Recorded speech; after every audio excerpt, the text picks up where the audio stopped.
Hi, medicine is revolutionized not by technology, but through human interaction through technology.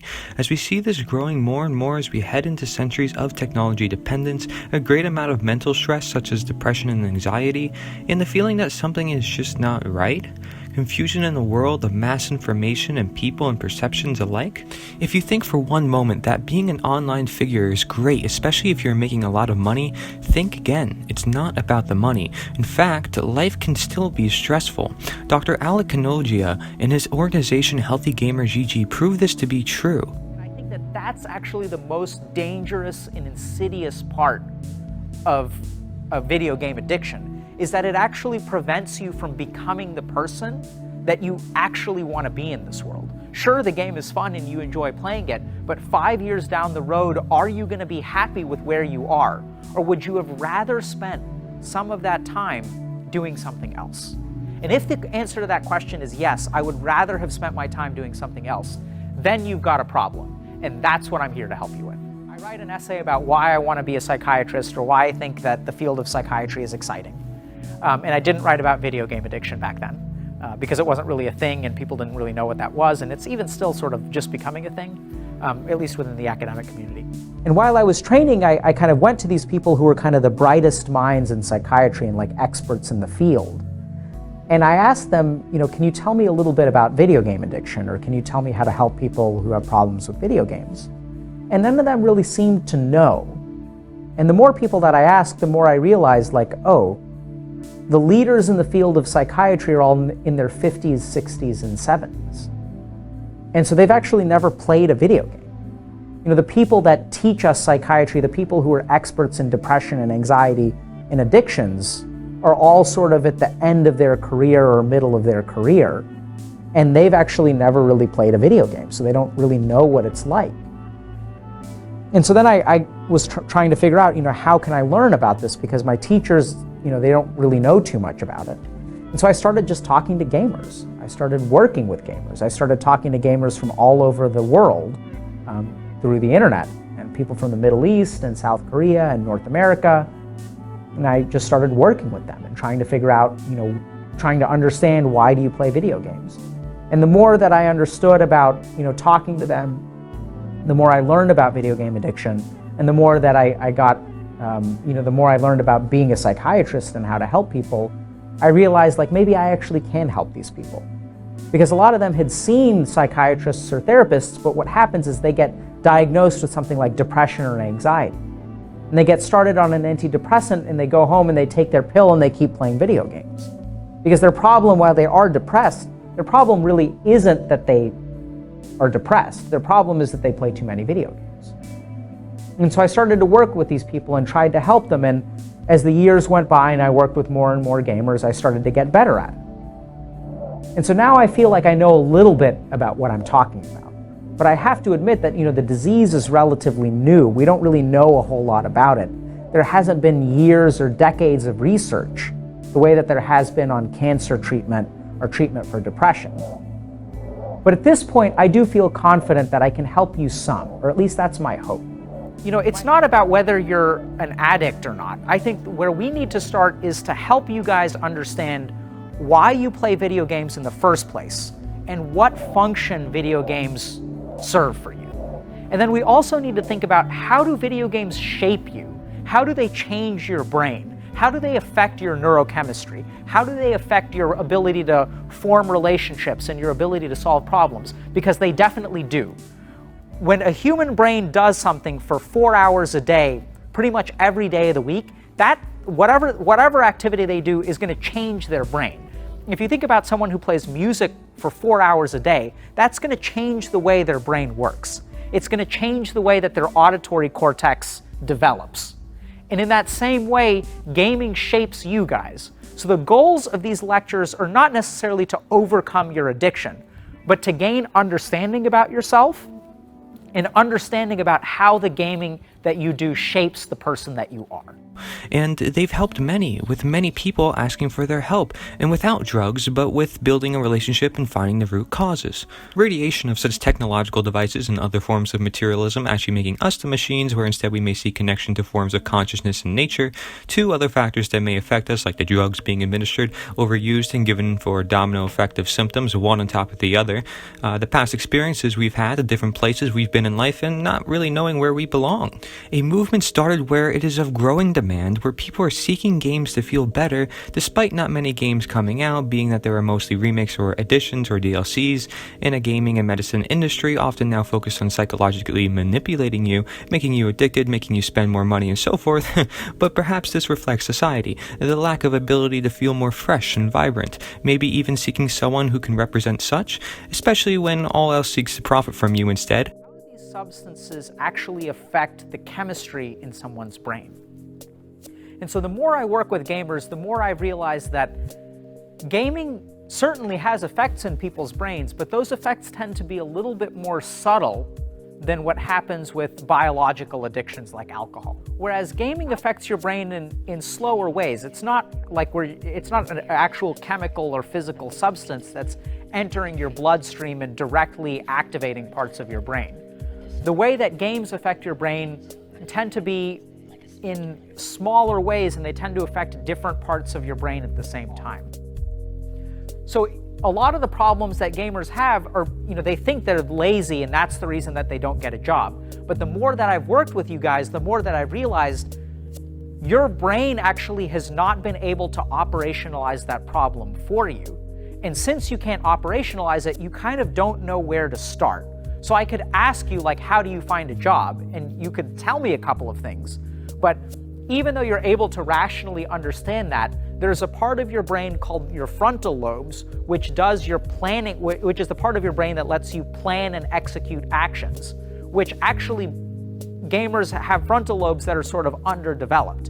And the reason that they have frontal lobes that are underdeveloped is because the game does that work for you. It does the process of figuring out level 1, level 2, level 3, level 4, level 5, and level 6. You don't have to figure out which order to do the levels. It's already sort of chunked up for you.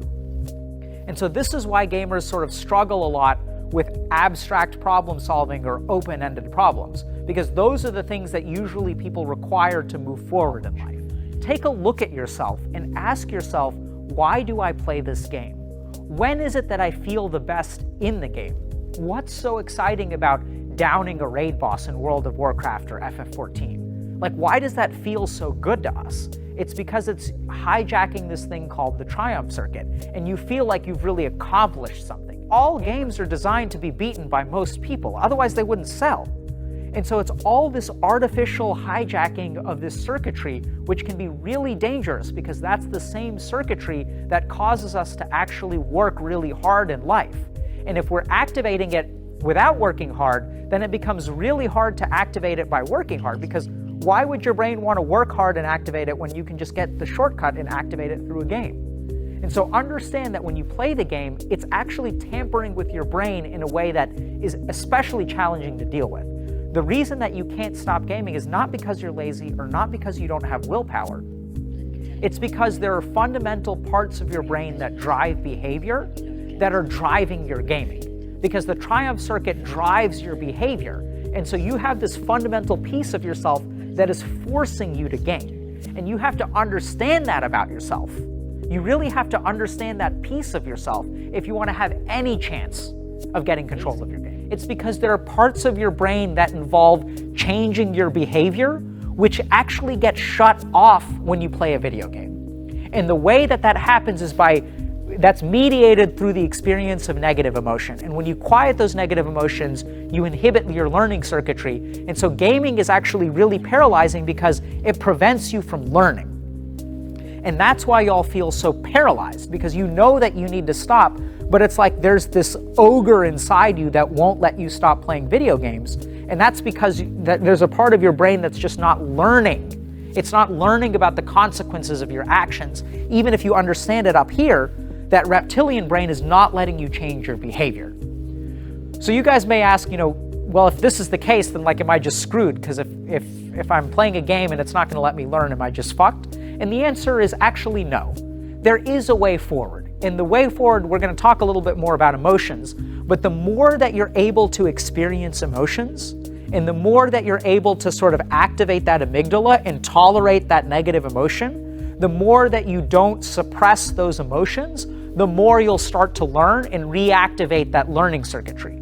So in a weird way, the way to actually start to learn how to avoid gaming, how to avoid gaming, how to get control of your gaming, is by letting yourself tolerate some negative emotional states. But the deeper thing that affects a lot of gamers is that a lot of y'all actually feel not just powerless, but directionless. You feel like you're not moving anywhere in life. It's not just about not being able to move, it's about not even knowing where you want to go. And feeling directionless is one of the worst feelings that a gamer can possibly have. And one of the problems with gaming is that gaming gives you this sense of false direction. If you think about a video game, there's a sense of progress, right? You go to this world and then you do this level, and then you go to this other world and you do this level. You level your character up, you go to the later stages of the game. So there's the sense of progress. And as human beings, we're wired to want to progress in some way. The problem is that that sense of progress that you get through the game, while it sort of scratches the itch of progressing in a temporary way, when you go to sleep at night, you feel like you haven't really done anything. And that can be one of the most terrifying feelings in the world, and that's why gamers play to the point of exhaustion before they go to bed. So how is it that you can start to develop a direction in life?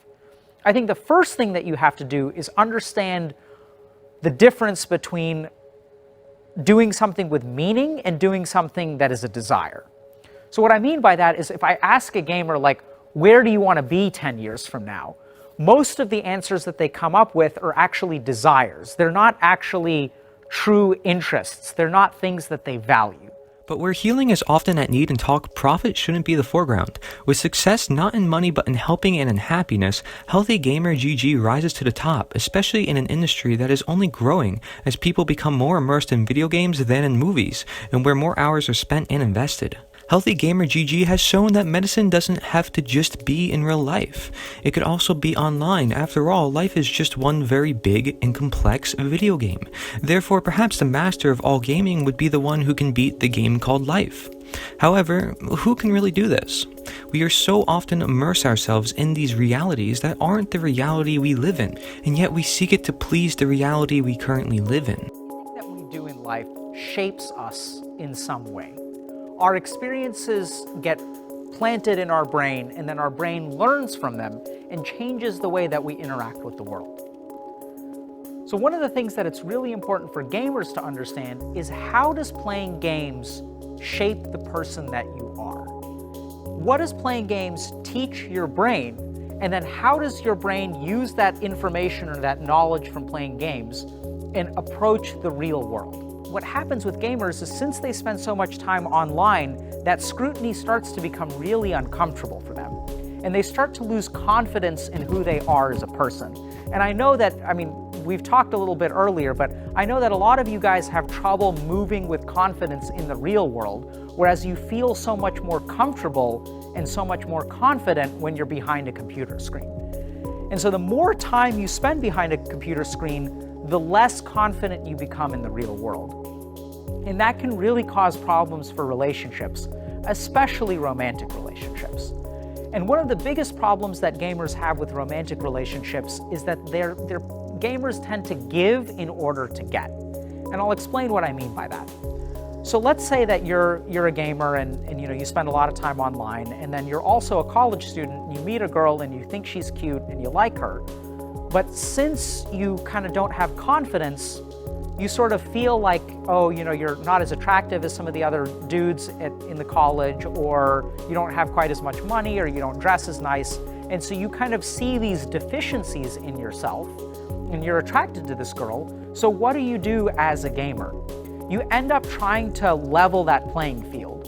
In your mind, when you're dealing with the girl, you tend to think, oh, I mean, she's not gonna, if I ask her out, she's gonna say no, so what I need to do is I need to get her to like me more. One of the things that you guys have to understand about relationships is be honest with yourself about the way that you feel towards another person, and be honest with them. And do it from the get-go. If they're gonna reject you, they may reject you, and that's okay. But the chances that you invest something and then magically they're gonna wake up one day and love you are actually really small. And I know it's painful to think about, but see if you fall into this pattern. Are you someone who gives to get? What happens in a video game is that they sort of artificially hijack that triumph circuit. And so they give gamers the feeling of achieving something or being triumphant by activating that circuitry in your brain. The problem is that that achievement doesn't actually come with a real world reward. And so what happens is that triumph circuit for most people causes them to strive to achieve something and improve their lives. But when that same part of your brain, when the triumph circuit gets activated by the game, then suddenly you get the same neurological benefit, but without any of the real world consequences. And that's what makes it so incredibly dangerous. And so one of the things you have to understand as a gamer is when you achieve something in the game, the degree of achievement that you feel from a neurologic perspective can be really similar to what you feel when you achieve something in the real world, because the game is just accessing that circuitry. And so you have to be careful, because when you look at yourself and you look at, why do I play the game and what do I like about playing this game? How does the game make me feel? Recognize that part of that is a feeling of triumph. And once you understand that that feeling of triumph is there, you'll start to be a little bit better at navigating some of the challenges that you face in the real world. So put down on a piece of paper, what are your actual responsibilities? What is your duty as a human being on this earth? What is your actual duty? Like, what is the meaning of your existence here? And a lot of you guys may say, like, when you actually sit down and try to put it down on a piece of paper, it's going to be hard, because what is your duty? I mean, what the fuck are you doing? Like, what's the meaning of your life? You sit there and you play video games all day. Like, where's their meaning in that? And that's exactly the fucking problem, right? Because you guys don't have meaning in your life. And so you have to figure out what your meaning is. And the second you figure out what your meaning is, you're going to start to get more motivation. You're going to start to get that fuel. You'll start to get energy, and then you'll be able to overcome that video game addiction. You'll be able to overcome your gaming and get some control in your life. So what's so wrong with our reality? Can we make it a fantasy? Can we make it fun? Can there be other people with us? We need each other. And yet so often today, do neighbors rarely speak to each other? Online is the future, but people seem trapped and unable to escape from such. Perhaps then, to help our reality, we must realize this reality and how other realities influence it. This is sort of like the outsider being psychologist Dr. Kanojia, and the insider the client, the patient, where although the insider is the one living their reality, the outsider can see things that the insider doesn't see about their own life, therefore completing the bigger picture, to which health means whole in Latin. Gamers tend to think a lot, but they actually aren't good at reflecting or criticizing their own thought process. And if you think about this, this is a little bit tangential, but when you play a game, a gamer comes up with an idea of what's going to work. And then they go into the game, and then they get told based on the game whether the idea works or not, right? Like, let's say I have a strategy to take down a boss. And when I go in with that strategy, the reason I know the strategy works or doesn't work is because the game actually tells me. I don't have to reflect on my thought process or my strategy myself, because the game is going to provide me with the feedback. And since gamers spend so much time coming up with strategies, but have an external source of feedback on what they come up with, they don't develop the capacity to reflect and objectively look at their strategies. Even though you guys think you're able to do that, you're actually not very good at that. So what you need to do is get some external source of feedback by putting it on a piece of paper. So write down in 500 words on one piece of paper what makes you feel fulfilled. And when you do that, then you'll have the ability, it'll be on a piece of paper, it'll be external, and then you can look at it, you can read it, and then you can reflect on it. And when you do that, try to figure out, okay, what is it that I really care about that I've written here? Why did I feel fulfilled? What is it about me why does this make me feel fulfilled? And then you'll start to get a clarification of what your values are. And once you start clarifying what your values are, the neat thing is that the motivation will come kind of on its own. And we've talked a little bit about motivation and how motivation is not willpower, right? Like when I really need to take a shit, I'm motivated to find a bathroom. That has nothing to do with willpower. It's not like I'm forcing myself to use the bathroom. In fact, you need willpower to restrain motivation. Because to not shit in my pants right now, I actually need to use my willpower to keep my anus puckered tight and not shit myself. And so that requires energy, but the motivation to find a bathroom is automatic and is going to drive my behavior. So when you find your values, when you clarify what your values are, you guys will be amazed. The motivation is going to come on its own, and then your life will start to change. But don't fall into the trap that most gamers fall into, which is that I don't need to do this exercise. I can just think through it in my head. I'm telling you guys, you can't do that. You actually need to externalize it on a piece of paper because of the way that games shape your brain. Because the first 5 sentences you can think of in your head, but the rest of the stuff, I guarantee you, is going to be something that you have not thought about before. So just to kind of recap, the way that you really get control of your gaming is through developing a competing interest. And the way that you really figure out what a competing interest is to clarify your values. And you have to understand that your values are very different from your desires. Stuff that you just want, like, yeah, I want to be president of the United States, or I want to own 50% of Amazon or 50% of Google. Like, yeah, sure, you want that, but that's not actually going to cause you to change your behavior. Whereas understanding what your values are is going to evoke motivation. And that motivation is going to come automatically, and your behavior will start to change on its own. But you've got to clarify your values first. HealthyGamerGG has taken the step into the realm of artificial reality, where often it has greatly affected especially those who spend hours of time on these realities, and even people who particularly make a living based on the more time they spend on these devices, sometimes leading to dependence not only on technology, the need to finish a game, but also the need to put out content that their fans consistently ask for. It can really be a job, and certainly a position that is different from much of society, becoming sometimes a bit alienated. Can they make everybody happy, or are they themselves happy? These are questions that are crucial, and they are just some examples of how Dr. Kanojia and HealthyGamerGG has revolutionized the way we may see health in the future. It isn't necessarily about health or nutrition or even psychology, despite how important it is we utilize all these aspects to create a bigger picture. Keep healthy food around me and make it easy for me to eat healthy food. If I'm a lazy fucker like I am, and I just have healthy food laying around, there's a greater chance that I'll eat it, because since I'm lazy, I'm not going to leave the house to go pick up a hamburger when there's an apple right here. Actually, I probably will still do that, but the chances that I eat food that's healthy is going to be greater if it's around. Well, if you want to eat healthier, go to the grocery store when you're not starving and buy some healthy food and keep it at home. Keep an apple on your desk next to your PC, and then when you feel a little bit hungry, it's easier to eat the apple. Make it easy for yourself to do the things that you want to do. If, for example, you want to go out to lunch, try to ask the buddy that you're going out to lunch with, hey, why don't we go to the gym first? We'll work out from 10:30 to 11:30 and then grab lunch afterward. The more that you can structure your environment to support your behavior and move you in the direction that you want to go, the better off you'll be. And the funny thing about that is that you don't actually need willpower. All you need is to just structure your environment in a way that it prompts the motivation that you want. Sometimes it's just a matter of freedom and expression. The work done by this man and his organization have brought out emotions, thoughts, ideas, and patterns never sought out before or realized, bringing them to light, the opening of the reality that they've long lived, but we are all often not realizing we can live. Some of you guys feel like you're kind of trapped in your gaming. It's not even fun for you anymore, but you somehow don't know how to stop doing it. You don't even have fun with it, but it's like you just can't do anything else. And it's not like you actually enjoy your gaming, it's just you can't stop. And if you've reached that point where the game doesn't even, if you play a game for 12 hours a day and you actually stop and think, you're not even having fun during those 12 hours, that's really when you've started to develop a biological addiction. Can we escape what doesn't serve us? Are you living your life? Are foods living to feed you as a living being?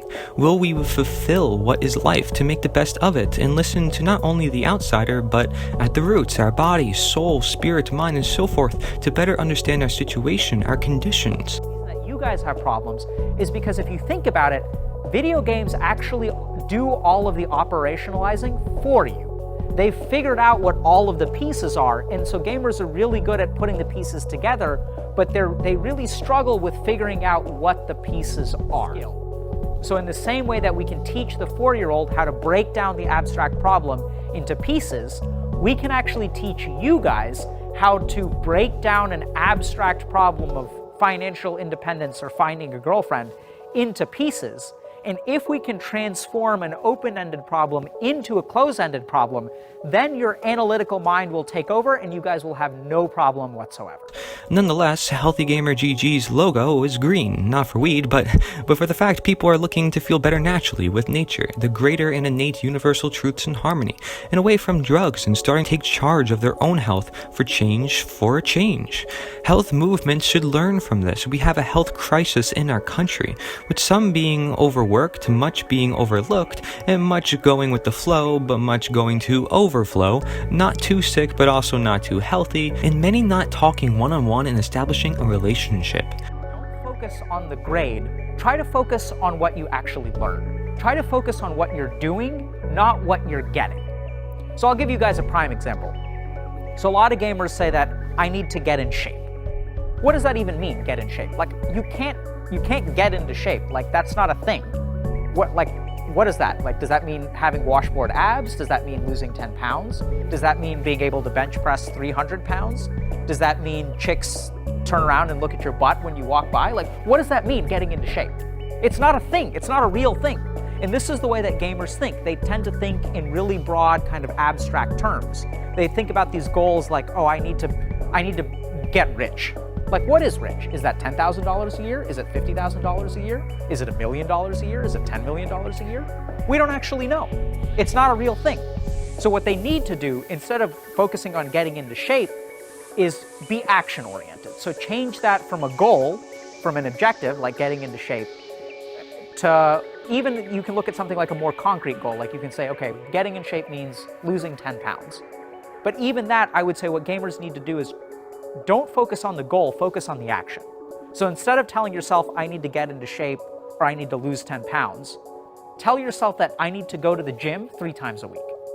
And it doesn't matter what you do at the gym, just focus on the action. And the more that you're able to focus on the action, the better off your life will become.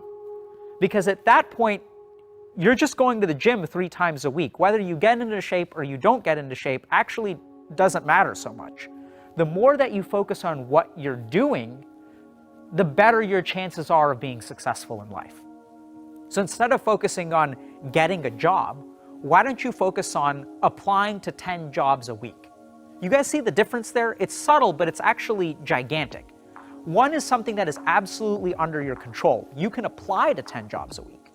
And the other thing is something that's actually not under your control, which is finding a job.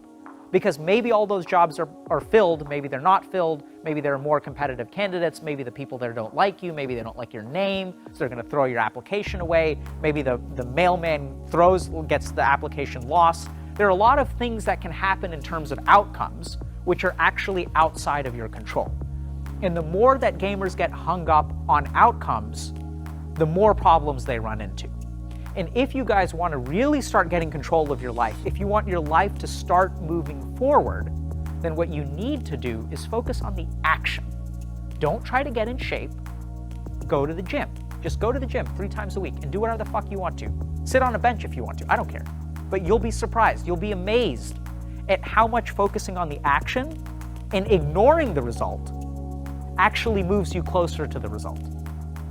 And that kind of paradox is something that we'll talk a little bit more about. But just to sum up, if you feel like you're not moving forward in life, and you are having this kind of thought in your head that what's the point of even trying? There's no way it's going to work. That is paralyzing. And that's what's keeping you guys stuck. And the reason that you think that way is because games have trained your brain to be objective-oriented. And games have also taught you that you are really good at analyzing a situation and predicting the outcome. But that analysis and prediction only holds true in the game, and the real world is a different place. But your brain actually doesn't realize that. Your brain just has a certain kind of machinery or algorithm, and it tries to use that algorithm as much as possible. And so what you guys need to do in order to move forward is reframe from being objective-oriented to being action-oriented. I certainly see the caring relationship building bio-individual holistic methodology with HealthyGamersGG, and this is also something I do within my own practice in integrative nutrition health coaching, which is another inevitably rising field in medicine, where my sister and I are now starting to give online sessions on our website called gatewaytohealth.net, but I swear I wasn't plugging. But seriously, will you plug your arse, I mean your ears, when this life-changing information may apply to you too, or in time to a friend or family? The world and do the things that you want or should do, to first look at yourself and ask yourself, is the roadblock to me moving forward because I feel judged, because I feel stupid? And if the answer to that question, which I guess is yes, then the first solution that you have to do is a change in your mindset. Don't think of yourself as stupid, think of yourself as inexperienced. And the neat thing about that is that the more you think of yourself as inexperienced, the more you naturally realize that the solution to inexperience is to try things. And the funny thing is that when you try things and you accept that you're inexperienced, you're actually okay failing. And if you really look at yourselves, I would bet money that the problem that you have is that you can't tolerate the idea of failing.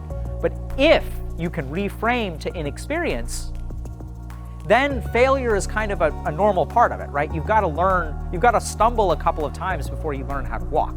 And if you guys can make that shift, I think that's going to be the first step to you being able to move forward in the world and kind of overcome that obstacle of feeling like you're stupid or feeling like you're judged. Yes, a lady with her tenderness of the right brain can help, but this man shows that humanity can help each other, really, humanity itself, not having an agenda and being real, and in leading ourselves to the right direction among life. The problem with gamers is that the only thing that you use to learn is your analytical mind. And there are parts of yourself and parts of your mind and parts of your brain that are more intuitive, that are more emotional, and you have to give them space for them to actually have thoughts that come up. And so it's bizarre, but like, why do people go for retreats out in the wilderness? Like, people go for retreats out in the wilderness, right? Like, it happens all the time. Like, how the fuck does that help? How do like trees and leaves and streams help you get perspective in life? Honestly, I have no fucking idea how that works. But the truth is, it does work. They're like, yeah, I want to be rich. That's like, I want to be rich too. Like, everyone on the street wants to be rich. It doesn't actually cause them to change their behavior. So if you actually want to get control over your gaming, the first thing you need to do is develop a competing interest. See, technology is everywhere now, and I will admit that I'm quite using a lot of technology too, often, and I see how it's affected me, aside from other factors in life, of course, which too isn't often addressed by nutritionists or dietitians or doctors alike, unlike HealthyGamerGG, who does. If you look at a game breaks down all of your problems for you. It gives you a script of this is level 1, and this is level 2, and this is level 3. And in order to unlock level 4, you have to beat levels 1, 2, and 3. But it's kind of like a very close-ended system. In medical school, and people who become doctors are kind of the same way. And yes, while you can eat curry and feel more relaxed or have a nice cup of tea, perhaps you'll be even more comfortable and fulfilled when what the universe has been telling you is fulfilled and delivered. That you should move out of the bad spot and move into a good spot, right? Like, we make people better, and we want to move away from suffering and move towards pleasure and move away from pain. In the East, they say something a little bit different. So, Buddha said that all human beings are entitled to 2 things. The first is suffering, and the second is death. And that's all you're entitled to, which is kind of like a grim outlook. But it turns out to be true. And what Buddha found is that it's not enough to just run away from suffering, and that actually a lot of times as you try to run away from suffering, you actually create more suffering for yourself. And if we think a little bit about gaming, how many of you guys would say that by running away from your suffering through gaming, you're actually creating more suffering for yourselves, right? Like, everyone agrees with that. Like, it's common sense. But it's crazy to actually think about that the way that you cope with a problem actually makes the problem worse. But it's absolutely true of most gamers. So how do we get around that? What we do is we go back to Buddha, right? Because he's a smart guy. He knows what the fuck he's talking about, right? Like, he's Buddha. So what he says is that the way to live life is actually not to avoid suffering, but to live your dharma, which means to live your duty or your responsibility. But over time, what I find is the best treatment for depression is to actually have people living in accordance with their duty. And that sort of taps into this weird like higher power bullshit, which like I don't quite understand. But sometimes human beings, when they serve a cause that's greater than themselves, they're able to accomplish things that are superhuman. And if you look at history, you'll see this. All of the people who have accomplished really amazing things, like you look at people like Mahatma Gandhi, you look at people like MLK, on the other end of the spectrum, you even look at people like Adolf Hitler. Why was Hitler able to change Europe so much and turn Germany, which had been a shithole after World War I, into this ultimate powerhouse that threatened an entire continent? It's because he was living in service to this greater idea. And when you tap into that as a gamer, if you can figure out what that is for yourself, you'll have an immense amount of energy. Expressed in real, truth be told, and found in depth. While in-person examinations are important, we should be expanding our outreach online, trying to help those, if anybody, who can use this help, who wants someone to actively be there for them, check in with them, pick them back up, love them regardless, have an open mind, and help you heal yourself. Hopefully everybody, you are there and watching this, you have a great presence in this world, no matter who you are, and you can be there to where your health goals may live. Will you share? We can all use each other's help in this world, and there are people who actively look and have a passion to give such help professionally. If it's causing a problem, it is a problem. In psychiatry, we have one very simple line that if you cross that line, we say that you've got an illness. And that line is simply, does it impair your function? Does it actually get in the way of something that you want to do? So if we take a look at, for example, de-stressing, we see that, if I have a long day and I go home and I play video games, that's kind of a healthy coping mechanism. But let's say that I have a job that's super stressful and then I go home and I play games for hours to kind of decompress from that job. And the next day I go to the job and it's super stressful and I come home and I decompress. And that goes on for days and weeks and months. That's a problem if you're not changing your life in any way. If the gaming is getting in the way of you talking to your boss about why your job is a problem, if your gaming is getting in the way of you trying to find another job that's not so stressful, then I'd say it is a problem. If you're gaming, it's fine to use gaming as a coping mechanism in a way to de-stress from your day, but if you're not actually dealing with the sources of your stress, if you're not actually improving things, and you're kind of ignoring a problem or letting a problem fester, then I think gaming is a problem. So just to sum up, if you guys are asking yourself the question, am I addicted to video games? I would ask you, is your gaming getting in the way of things that you want to do? Is your gaming getting in the way of your academic performance? Are you not doing as well in school as you should be because you're playing video games? Is it getting in the way of your professional success? Are you not getting promoted, or are you not looking for a better job? Are you not switching fields? Are you not growing in a professional capacity because you spend so much time gaming? Is gaming interfering with your physical health? Are you gaining too much weight? Should you be losing weight? Is gaming getting in the way of your sleep? Are you not able to run a mile comfortably? If gaming is impairing, if you're spending so much time gaming that you're not actually taking care of yourself physically, that's a problem. Does gaming create problems in your relationships? Are you not able to find a romantic partner, like a girlfriend or something like that, because you spend so much time gaming? Is gaming creating stress between, let's say, you and your parents? They think you spend too much time gaming, you think you spend just the right amount of time gaming. Is there some problem that's happening in your relationship because of your gaming? If the answer to any of those questions is yes, then I think your gaming is a problem. The most subtle problem that a lot of gamers actually end up with is actually that gaming prevents their creative pursuits. So I've met a lot of gamers who are really smart, and I'm sure you guys, all of you have either a great idea for a video game, or a great idea for a startup, or you have some sort of great idea for a novel that you want to write, or you have this sci-fi TV show that you think would be absolutely awesome, but you never actually work towards it.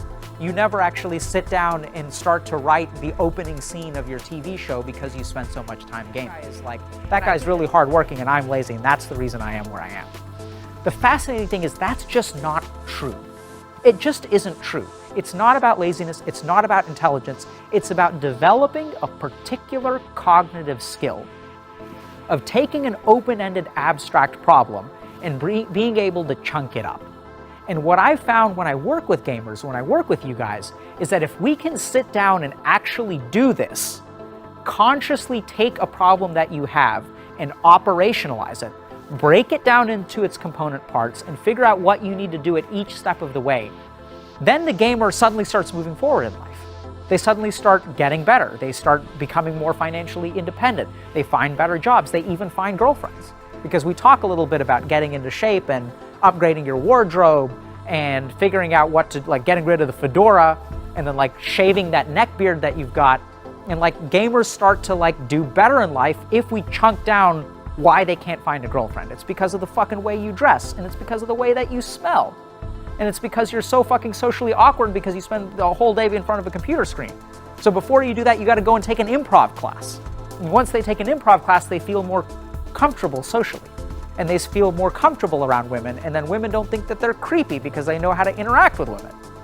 And so even something like finding a girlfriend is like an abstract problem, but that can be chunked down into like fashion and hygiene and social skills and getting physically into shape and not living in your mom's fucking basement. Like, that counts for a lot when you're trying to find a girlfriend. So you can break that down into pieces, and once you start working on the pieces, it's amazing how much better your life is gonna get.